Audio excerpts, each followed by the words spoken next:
Good morning, everybody. I'm Donna Miller, and I'm the CEO and co-founder of PursePower. I know just about everybody on the call today.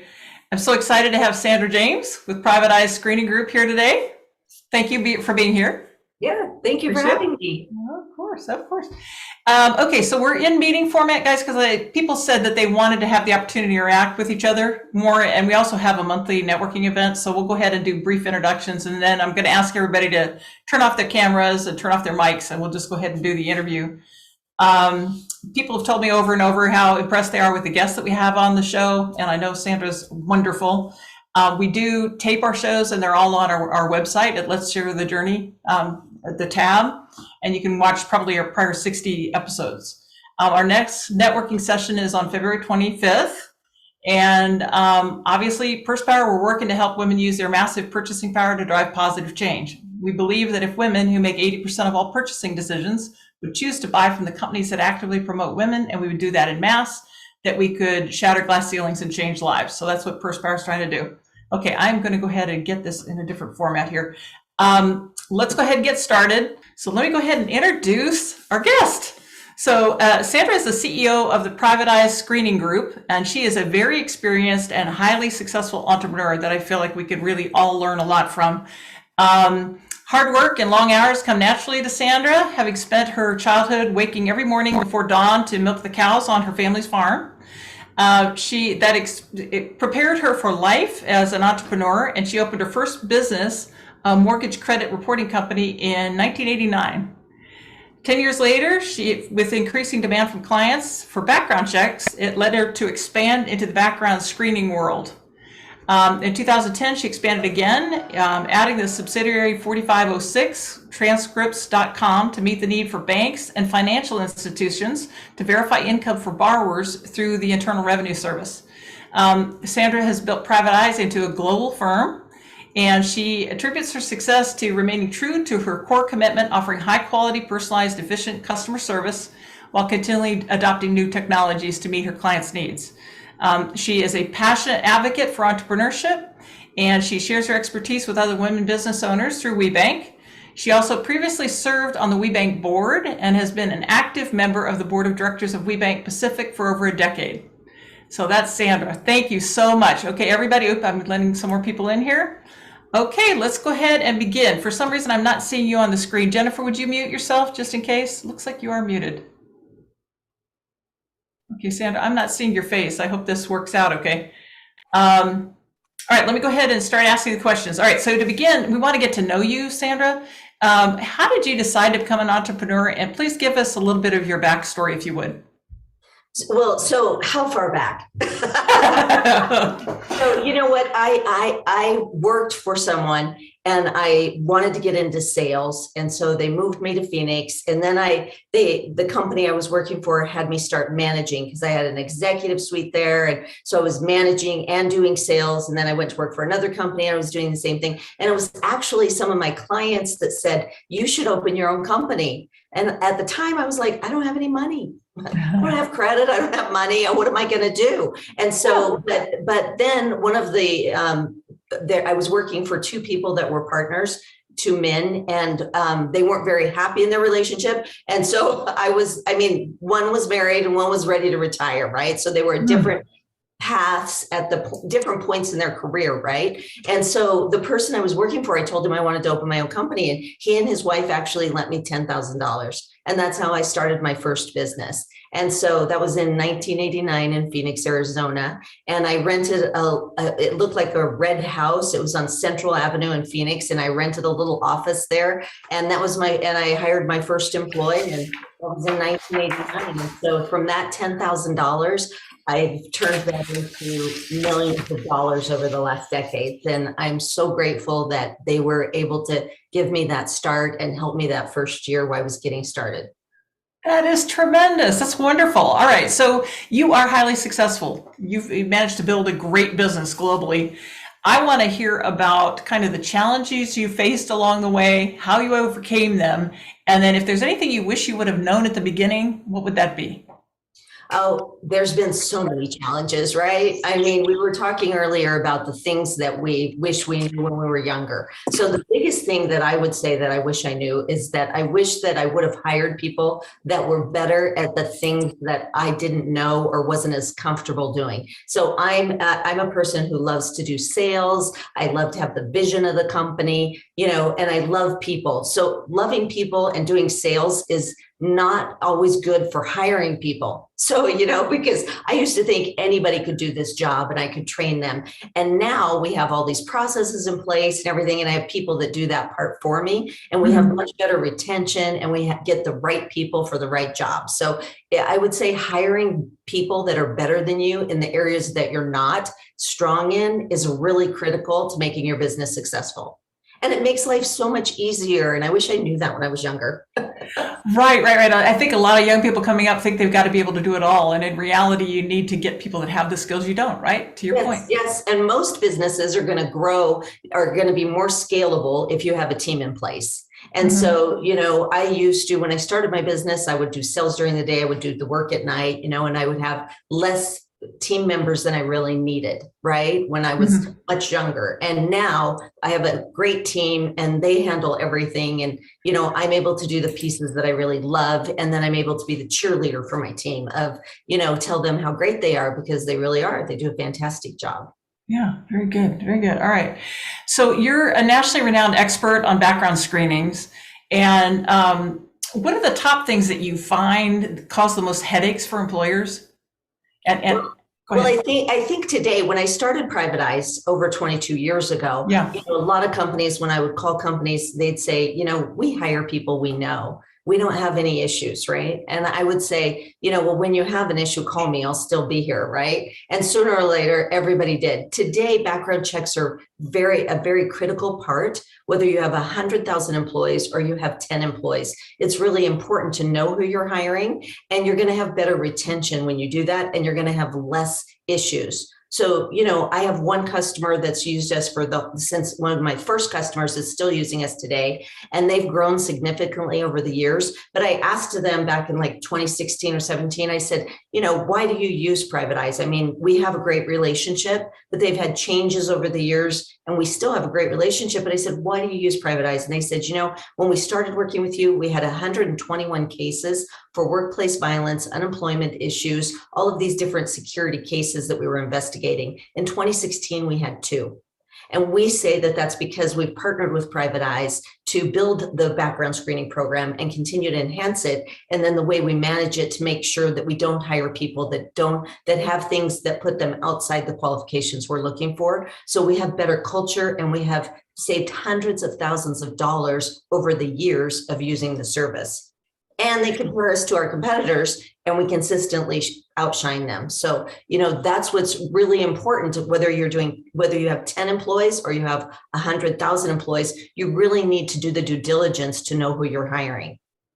Well, and I'd be interested in knowing what kinds of things you tend to find, like what are the risks? I'm a former HR person. I know we had people that were doing drugs, and you have people that have been in jail, and I get the check the box issue is now one in terms of background checks that affects you. But what are the kinds of things you find? What are the primary issues? I just had a company that reached out to me, and they just told me that they have been a company that their culture has been, we don't care about your past, we're about your future, we're going to grow together. And they had somebody that came to work, and they put all this training effort into and onboarding and bringing him on, and he had a court date they weren't aware of, and he was convicted 10 years for something that happened. And so, why do people need to know that kind of thing is because they're not going to be able to, he can't come back to work, right? And so things like that happen are going to cost you money in the long run because you've put time and energy into this person that now can't return to the job, right? So we find all kinds of things, obviously, criminal convictions that make the person, it doesn't mean the person couldn't qualify for a job, but it depends on what job you're hiring them for, right? You don't want to hire someone that has a history of embezzling to be in your accounting department, right? So, those kinds of things are important. If someone's handling cash for your company, you want to make sure they don't have any theft, anything like that comes up. Another thing that's very popular is falsification of degrees or employments, not having the position they said they had, or not having the degree. So they really don't have the qualifications that you need for that position, which can put your business at risk if later they're not qualified. If you're going to a hospital, you want to make sure that your doctor has all the qualifications, right? And any nurses that are working there. We do a lot with healthcare across the United States. And, I want to go to one of those hospitals where I know that those people are all qualified before they come to work, because not everyone has the same program. Yeah, right. It would be interesting to really understand what you see as a private eye and stuff. I'm sure you've seen some amazing things or interesting things. Okay. Yes. Let's see here. So talk about your process. How does it work? And I'm getting people asking about whether or not you use any personality instruments, Myers-Briggs, DISC, predictive index, et cetera, for screening, in addition to the things that you do. We're not doing personality testing. Our niche is really providing a high quality background check fast to our customers. And Okay. so, the process today, most of our customers, I'm so grateful, we built our own software. So we have software that's really compatible with applicant tracking systems, HRS systems. We can integrate to our client systems. Why does that matter to them? Because then they can have everything in one place, right? They can order a background check from their system. They don't have to have the candidate inputting multiple information into 2 different systems. But if you don't have that system, then we can get you set up today to order background checks, and you can send the candidate a link, and they'll be able to use it on their mobile device, on a PC, whatever tool they're using for their electronics. They'll be able to log into the system and put their information. All your compliancy forms are there. So in the past, you would have to have them sign something. When I started Private Eyes, it was all paper. You'd have to have them sign something, and you'd have paper. Now it's all housed electronically on the system, in our system. So on our server, which is a huge data center, and that's all backed up and everything. It's very secure. We've never had an issue with any kind of data breach or anything like that. And so I'm so grateful, because I know some of our biggest competitors have had different issues. And so I'm just grateful that our system works really well, but our software is super easy. You send the candidate a link, they log in, they fill everything out. They do an electronic signature and a mouse signature on each form. So they're going to get the federal form, any state forms. If you're in New York City, you're going to get a New York City ordinance form. So all of those forms are electronic. They do an electronic check the box and a mouse signature. And then they're housed with the background check. So you can download it with the PDF and you can store it on your server, which we recommend, but you don't have to. You can leave it on ours. It depends on how long you need the information. Different industries have different requirements about what their needs are for the length of time they keep the information. Okay. So when we're hiring people, what are some of the common red flags that employers miss, and how can we identify them before something happens? Well, the most important thing is that you have a process in your company where whoever's viewing the background checks is going to look at the whole background check, that you look in the entire background check. So for our reports, you're going to see a summary at the top of the report that'll show an alert if something is a discrepancy. If they said they have a degree and they don't, they say they have a license and they don't. If they have a record, it'll say record, and those things are highlighted in red. But you should still always look at the background check, because you want to look at the whole report to make sure this candidate is going to meet your company's requirements. So, things that I said already are if there's discrepancies on dates of employment or the title of what they did at that job. If they say that they were a DOT driver and they never drove a truck, they might not have any experience. Do you want to put them inside your rig and have them deliver something for one of your Fortune 500 companies if they don't have that expertise, right? Mm-hmm. They're not going to be able, if they don't have the experience they said, and we verify that, you want to pay attention to that. And there again, if somebody has something, lots of companies or there's, depending on what the industry is, your company might have a policy that's more stringent about criminal convictions, and then somebody that's maybe working in a warehouse or something. But if you see something, you need to pay attention to that. You need to make sure whoever's viewing the background checks is reviewing the whole background check and looking at everything. And if there's something that stands out, you need to look at it, and it's a sign. So usually you're going to see a track record. There's going to be more than one discrepancy on a background check, or there's going to be more than one conviction. If someone has more than one, some companies don't want to hire someone if they have a DUI, but if they have more than one DUI, is that going to be a problem? If they're going to be driving, it definitely is. But why else it could be a problem is what if they don't show up to work, right? What if they have a court date? Those kinds of things. So you have to look at the whole background check in its entirety. And we do offer drug testing too. I know you mentioned the drug screening as well, and that's another service that we offer. We can actually do the scheduling for the candidate. So that takes away some of the work from your HR team. And so that's our customers we like to partner with them and see how we can make their life easier. So like even when we're doing the background check, we'll reach out to the candidate and ask the candidate if we have any questions. If there's a gap of employment or something was left off the application, we can reach to them and fill in that gap. So when you get the background check back, it's whole and complete. And then you can make your best hiring decision. I've got somebody asking about religious organizations and whether or not you help them also with background checks. So if they're searching for a minister or whatever, you get all kinds. Yes, we do. We have all kinds of industries that use private eyes, from a Fortune 500 company to lots of small businesses across the country. So no one is too small, and all different industries. I'm interested in the ban the box. You and I hadn't talked about this. I didn't have this in the list of questions, but the whole ban the box movement that's going on, I'm wondering how that interfaces with the background checks. With the, could you ask that question again? A chat came up right when you were saying it. So. Oh, okay, yeah. So the whole ban the box movement, yes.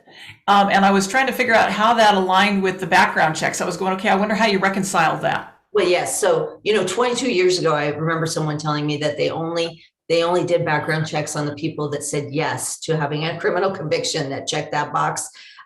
So, I always thought, well, what about all the people that don't, right? Yeah. So with ban the box, you can ask the question. So, but we're still reporting whatever we find, but you just can't ask the question if you've been convicted of a crime or not.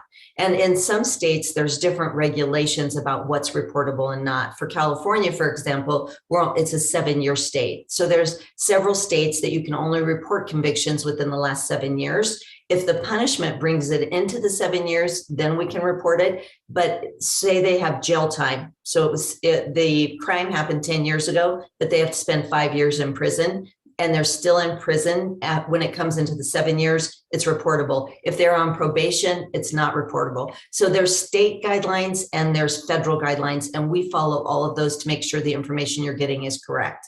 And then there's some that have different income levels. I think there's one in Pennsylvania that has, if it's a certain position, then there's some reporting guidelines around that too. So it's very complex in us providing the right information to you. One of the things that's really popular today is a lot of companies are telling me that they can get instant data, or they can go to a website online and just pull a background check and check on anybody and get instant information. That information is data. It's not verified. So you want to be careful what resource you're using for your background checks. We re-verify everything with the direct source. So what that means that if we get something from Cook County, Illinois, we're going to actually have someone go there and pull the document to make sure it's our candidate. Some of the challenges we're having with convictions today, since COVID happened, obviously some of the courthouses have had less staff available. So it's taking longer in some areas to get the background checks back, the court records back. The other thing that's happening now in California, some of the courts are suppressing the date of birth. And the date of birth is a key identifier to confirm that it's our candidate. So those are some issues that are coming up that are slowing down the process. And we have people that go directly to the courthouse to pull the documents so that we can confirm it's our candidate. But there's information that is being suppressed through data sources that people use. So you want to make sure that you're getting accurate information. If you make a wrong hire based on someone that gave you someone that had a common name and they give you a conviction and you make a decision not to hire them, it can cause litigious activity, obviously. And we're trying to prevent that and risk for all of our clients. Sure. Right. Exactly. Okay. So you've got a question here. Let's see here. I'm trying to see who's asking it. But as a small business owner, are you experiencing issues with the Great Resignation? And if so, how are you addressing the issue? And how's it impacting your business? Well, for us, last year we had a hard time finding people. I have 2 call centers, one in Reno, Nevada, and one in Walnut Creek, California. And we had a hard time finding people. But because we had went remote and have a hybrid model now, from COVID, we sheltered in place like everyone had to, and we're an essential business. So I'm really grateful that we could keep operating. We have a lot of clients that are essential, food and beverage, transportation, and healthcare customers. So we were able to keep operating, and we had the systems and the business continuity plan in place to have that happen. So, but it was hard to find people last year. And so we found people in other places than our call centers are located in the United States. And so we could hire people anywhere today the way that our model works. And so I'm very grateful for that. As far as a great resignation, people move more, it causes more background checks. So there's always a good thing and a bad thing with what's happening in the world and the economy, right? Right. So it can be tough for you in terms of staffing, but you're getting a lot of business out of it, I'm sure. Exactly. Okay. So Laura is asking, have you seen a change in requests due to the more remote working opportunities? I think that more people are doing background checks, and more people are they're adding more comprehensive search. Before, I think there was some people that wanted to just do a quick check and just check the box to say they did a background check. Mm-hmm. And I think people are using the information, they're getting more, and they want more thorough information so that they can make sure they have the right hires. Because whether you put the person to work remote or in your office, you're still investing in their training and all the benefits and everything. And it takes a lot to get someone onboarded, and then to have them leave is always disappointing, right? Yeah, absolutely. It's a competitive market. It's crazy right now. Mm-hmm. All right, so let's see here. If we're too small to afford a firm like yours, what can we do to cover the basics before we hire somebody? Well, you can do things without ordering from a company like Private Eyes, but we've made it very affordable. We have a basic background check that is, $40 or $50 as a base price. If you want to add employment and comprehensive, we have some VC companies or financial institutions. They might pay a lot more because they're having us check everything. So it could be $150 to $200. But if you're not going to do a background check, you can Google the person. You could go to Facebook and see what they have on Facebook. Even if you're not connected to them, you can still usually find someone there. You can call references for previous employment and do those calls yourself. As your company begins to grow, depending on what your business or product or service is, you're going to have less time to do that. And that's where people get into problems. That even if you're a big company who's having your recruiters or HR people do the reference checks, if they get under pressure and they have to hire a lot of people, sometimes they won't get those reference checks made, and then you have an issue after you hire them. So that's why outsourcing it is always a good idea. Right. Yeah, I hired somebody, or was going to hire somebody to take care of my dad, and I just went to the DMV to get his driving record, and I found out he had like a cocaine conviction or something. It was, you need to be careful. You don't know who's out there. Exactly. Yeah. And especially when they're taking care of I always had help with kids because I was always at work. And so, you want to make sure when they're in your home or taking care of your family, you do the research, right? Mm-hmm. Let's see here. So Ann Elliott is asking, what kinds of questions are allowed and what are off limits when you're calling a reference? Well, we recommend when we're doing the reference checks for you that you limit the questions to 5 or 6.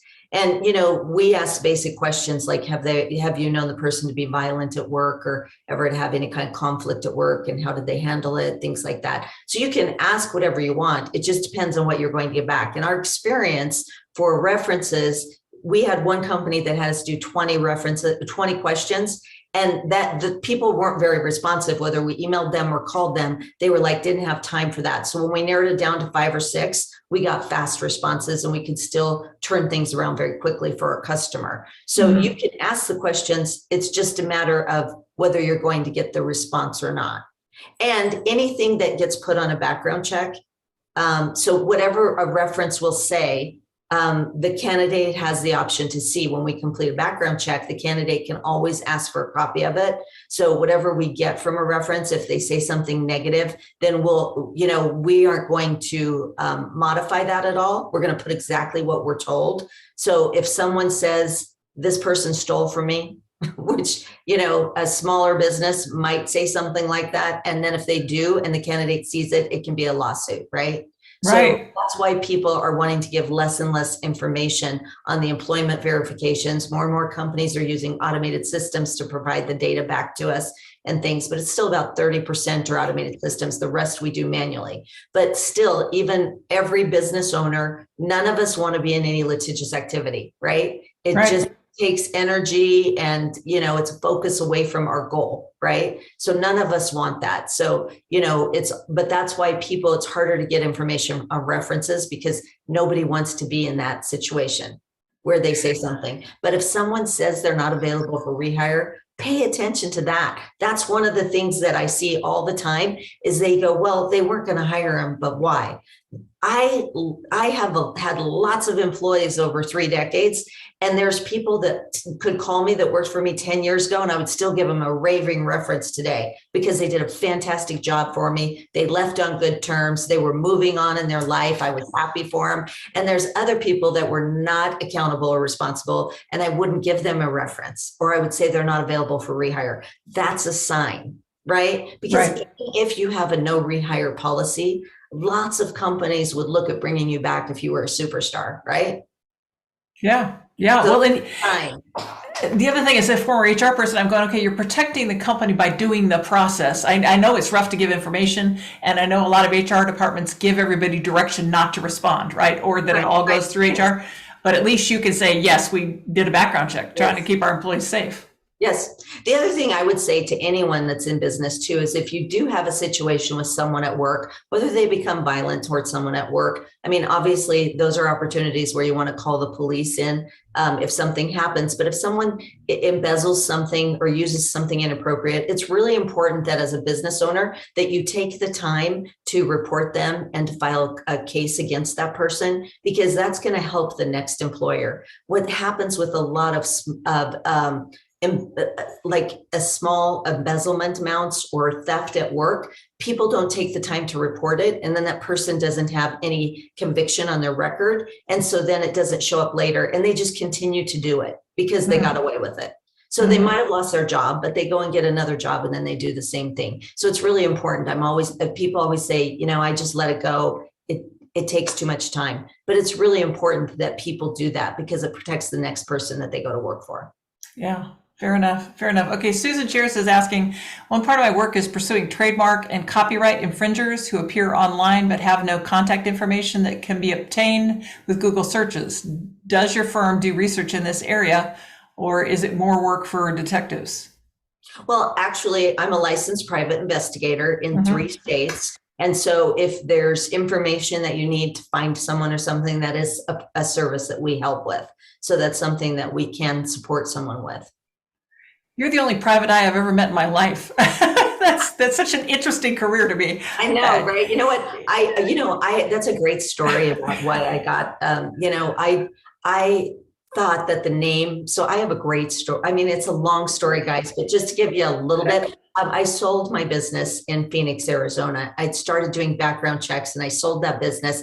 I married someone, I was in Phoenix, I married someone in California, and, I had my first son. And so 2 months after he was born, I commuted from Oakland to Phoenix every week for years.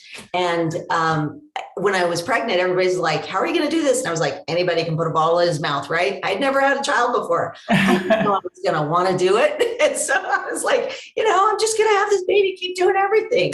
And so, but, then I sold that business. My ex-husband had started a background screening company with a partner. They wanted me to work with them. I wanted to be a partner. They said no. So I decided to start Private Eyes 22 years ago. And so, I'd never driven to San Francisco. I'm from Nebraska, right? A farm girl. And I drove to San Francisco for the first time. And I was like worried about where I was going to park. And there was a parking spot right in front of the Secretary of State.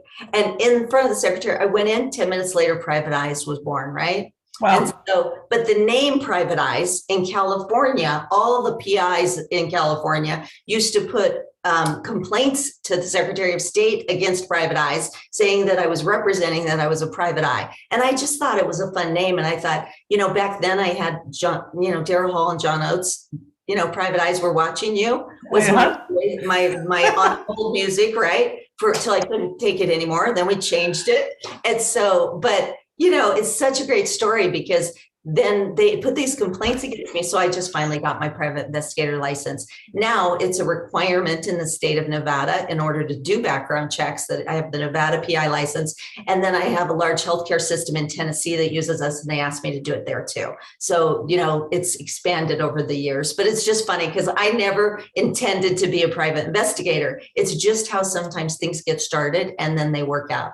And it's been a very helpful to the business that I have that, because we have access to some information that we might not if I didn't have that.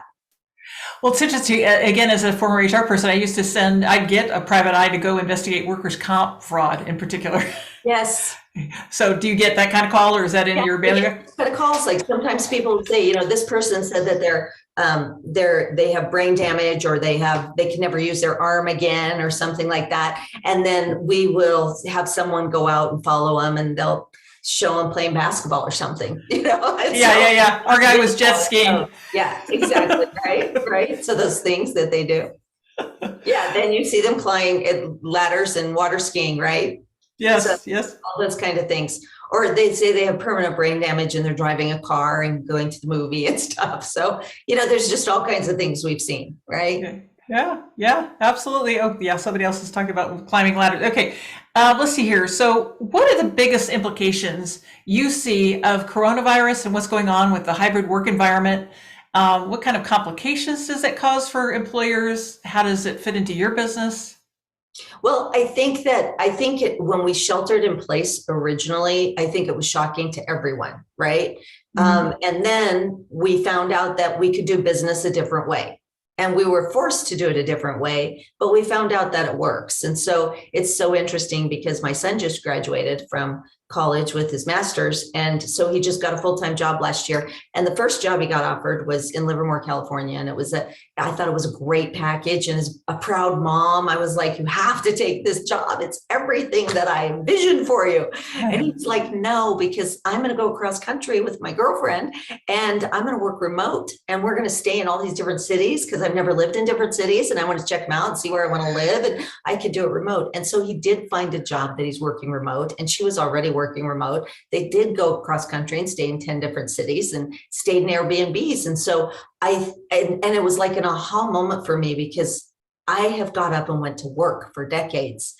I got up, get my tea, go to work, and I work all day. And then I come home, and when I traveled, I could do things remote, obviously for work, but I never was remote all the time until COVID. Mm-hmm. And for me, looking at the new generation coming up, I was like, I'm going to have to pivot again. And I'm going to have to change my mind that not everybody's going to work in the office.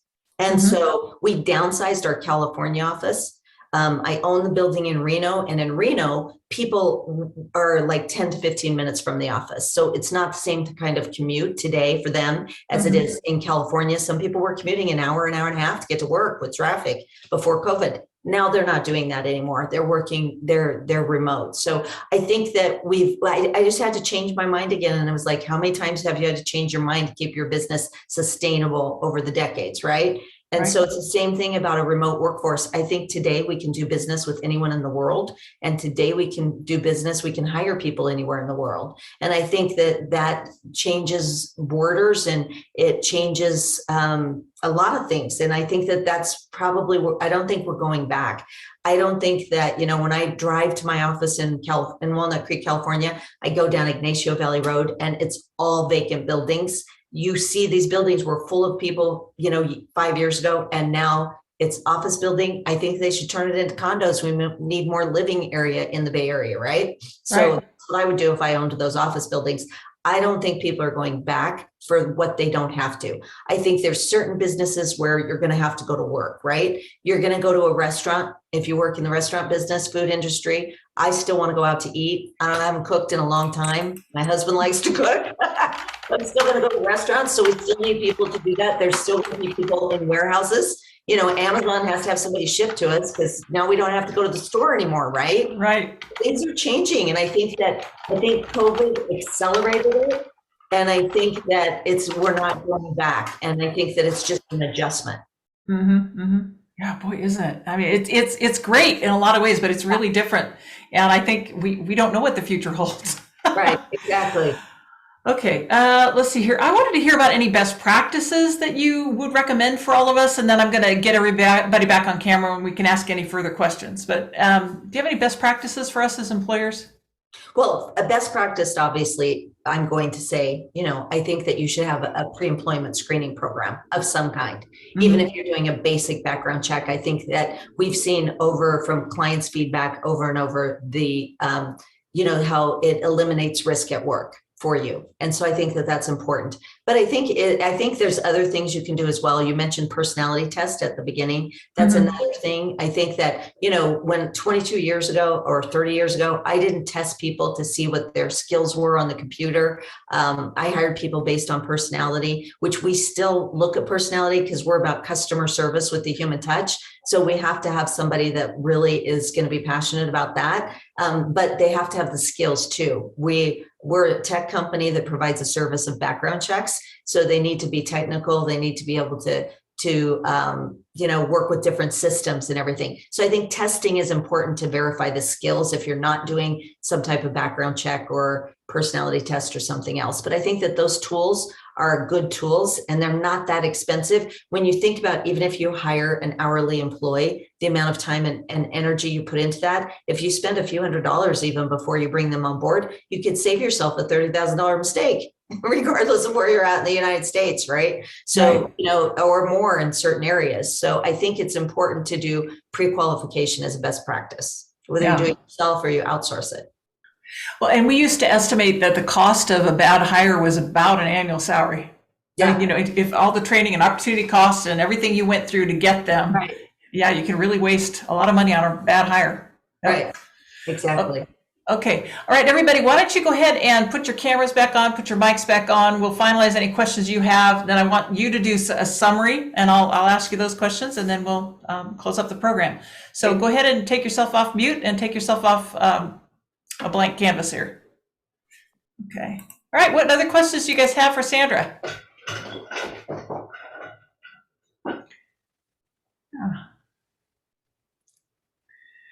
Well, I'll give you one while they're coming up with them. So one of the things I would love you to say is, okay, after this conversation, these are the 3 things I want you to have learned from me. Okay. Okay. These are the 3 things that I'd like you to learn from me today. Be persistent and never give up with your dream or your vision. Make sure that you pre-qualify any new hires to protect your business. And be willing to change and pivot when you need to. That's how you make it sustainable, is you keep looking for the next opportunity of how you can be helpful to your customers and how you can make a difference. And, just stick to that. I think those are the 3 things I would say today. Do you see any particular opportunities given the way the world is changing? So given what you see happening, are there areas of opportunity we should be looking at as women? I think that what you started with today, Donna, is that I agree with you. I've been very involved with WBENC, Women Business Enterprise National Council. I got certified in 2002 because I got selected by a little company called Coca-Cola Enterprises to standardize them nationwide. And so I said, don't you get brownie points for working with woman-owned business? Back then they said, we don't show you as woman-owned. And I was like, I am. That was how I found out about getting certified. I'd been self-employed for over a decade before I ever heard of it. And when I first got certified, I didn't understand the value of being certified. I thought I just did it because, Coke told me about it. But later I got really involved. I was always involved. I always did on-site inspections and I met other women-owned businesses. And then I got more and more involved where eventually I was on the board, and I still sit on the board for WBENC-Pacific, which is our RPO in the Bay Area for the Northwest region. And so, but what I can tell you I've gotten by being part of that organization, there's over 15,000 women certified now. And what it is I've made tons of friends that are other women-owned businesses and corporate members that are part of that. But I also had a customer that sponsored me to do the TUC program through Dartmouth College. And I got so much out of that program that I took a week out of my business and it changed my life doing that program. I didn't go to college. I just started I started working and I started my own business, and I just figured stuff out, made mistakes along the way. That program that was provided to me because of being involved with WBENC, that one of my clients sponsored me to do it, that week-long changed the way that I run my business. And so it was super, super helpful. I think that, and I have tons of women customers today, and I do think that if we all spend money whenever we can with each other, it will make a huge difference. I have somebody that I get the earthquake kits for both Reno offices. I got COVID tests from another woman-owned business. I use a woman-owned business for my marketing and everything. So anytime I can use somebody that I know for a service or something I need, then I go to another woman. And, I just think that think about if 15,000 women spend $1,000 with each other, that's a lot of money in a year, right? So we can spend the money that we have wherever we can choose to spend it on Amazon or wherever we want. But if we could give it to another woman-owned business and help them a little bit, why not, right? Well, that's what we're all about. So that's what our national directory is about. We're trying to get women to buy from women. Exactly. And that's why I think you're doing such a great thing. That's why I signed up with you years ago when you first got started with it. I thought it was a great opportunity. Perfect. Okay, guys, I want to give you a chance to ask any questions you have, and then we'll close it up. Any more questions? Everybody's still got their things on mute. We're being shy today. Okay, how about actions you want us to take, Sandra? What are the top 3 actions we should take? Well, I would recommend top 3 action, contact me for anything you need. So I'm here to support women. So in anything that I can. So if it's about, being self-employed for over 3 decades, I've had almost every issue. I've had volume go up, go down. I've had, going up is so much more fun. But I think that, if you had an issue about your business, any size, you could reach out to me and I'm happy to support you. If you have any questions about getting certified, I'm happy to support you. If you need background checks or PI work, I'm happy to help you as well. So anything that you need, I'm a resource for other women. Outstanding. Thank you so much for doing this. I appreciate it. I want you to go ahead and put your contact information, if you will, in the chat so everybody can get it. And guys, by the way, you can always download the chat. Does everybody know that? If you click on the 3 buttons at the bottom right of chat, you can get at the dialogue. So it's a great place to keep information. And if there's anything you want to put in there now about yourself too, in terms of the kind of things that we can get from you, please do, because that's the whole point here. Okay, final chance to ask any questions. Okay, all right, everybody's letting me do it today. Okay, all right, so I want to let you know that our upcoming guests on February 18th, we're going to have Liz Sanchez, and Liz is the president of the SCORE Foundation. So SCORE is a group of retired executives that you can have access to as entrepreneurs, and they will advise you, and it's free. It's wonderful. She is the former board chair of the National Business Women's Association or Council for the U.S. So she's a high power person. She's going to be on our show next week. Then on the 25th, we'll do networking. On the 4th, I have Ann Lindsay coming. She is an image consultant, and she's going to be talking to us about what people are wearing in 2022 and also how to look great on camera, which is something that I could use. We're going to have March 11th, Diane Forster. I have Today TV host. She teaches people how to do TV, how to do webcasting, and she's a coach. And then we've got a big speaker coming up on March 18th. I've got Hannah Kane. She is the CEO of Alum, and she'll be on the show. Okay, any final comments? You will enjoy Hannah. She's a dear friend of mine, and you will really enjoy her. She's full of energy and very, very smart, does an amazing business. Absolutely, a lot of gravitas. I mean, she does business with big companies, so she's amazing. All right. So if you have an interest in supporting the program, please go to Let's Share the Journey on our website, pursepower.com, and buy us a cup of coffee. There's a little link. You can buy a cup of coffee to support the program. Please like and share our social media pages. And we do post these videos every week. So I get them up normally the same day, and they're on our website. And again, we've got about 60 programs up there, and we've had some amazing people, and you can learn a lot from them.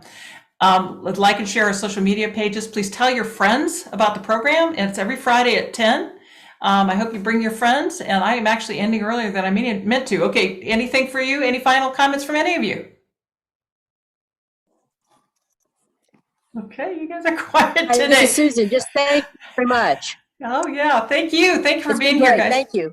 Good, good, Thank good. you so much for having me. I appreciate it, Donna. Oh, thank you for being here. All right, you guys, go I have a ahead. question. Yeah. Sandra, I loved your bottle in the baby's mouth comment. What's your best way of your work balance? I've heard things like when you're at home, be at home, when you're at work. You have loved this. It's been your passion, you can tell. So how do you obtain a balance? You know what? I would tell you that I really didn't do a great job of having balance. So, I think that Today. I think that's a great question. And I think that, I'm a little embarrassed. I'm not embarrassed, but as I've gotten older, you can't go back, right? When my kids went to college, I was very sad because I cried. I was like, oh my gosh, it's over. And I worked the whole time, but I was able to help them pay for their college. So, I think that's a really good thing. I wanted them to, that was what was important to me. And I made that happen. And so I spent lots of time with them, and I have lots of memories with my children, but I have two boys, and, I was not there all the time. I waved goodbye. I had them late in life. And so, and my siblings, I'm one of 9, and my siblings were like, we didn't think you were going to do it. And I was like, me either. And I had one, and I had another one, and I thought one was easy. So then I had another one, and he didn't sleep for a year. And so, but I waved goodbye to my kids. I remember when somebody was babysitting, and they waved goodbye to me most of their life. And I had a really good team of people to help me take care of them and make sure they were well taken care of. But I was at work all the time. So I didn't really have work-life balance. And I feel like what I've taught them, my husband now, second husband, great man, has been a great stepfather to them. And he is a great man. And he said, it's okay. You're teaching them how to be a CEO. And so, I'm like, well, that's another perspective, right? When I was sad about that, now they're adults, and, now I have a little more flexibility because I have such a good team that I can, and I'm still working all the time, but I have a little more flexibility. But I found out now I'm going to be a grandma this year. So, I'll get another shot, right? Well, and women feel so, yeah. Congratulations. Thanks. Like I have a student right now who's an HR major. And so this has been empowering to me, what I can share with her. So in fashion marketing, I get all kinds of majors. So, and I love the fact that you mentioned, I don't have a college degree, and then what you've been able to do, then doesn't always require it.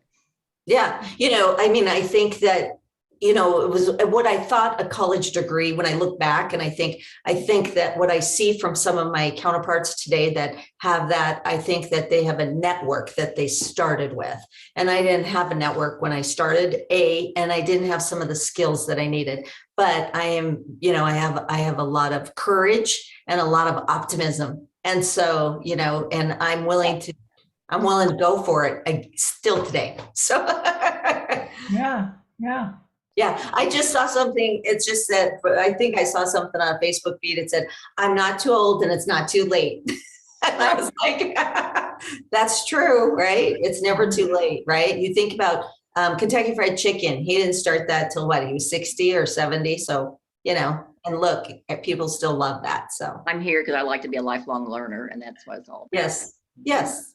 Good. Very good. Thank you. All right. Well, thank you so much for being here today, everyone. Sure appreciate it. Thank you, Sandra, for being on the program. You're terrific. And I hope everybody has a fantastic weekend. Please remember, purse power, we have it. Let's use it.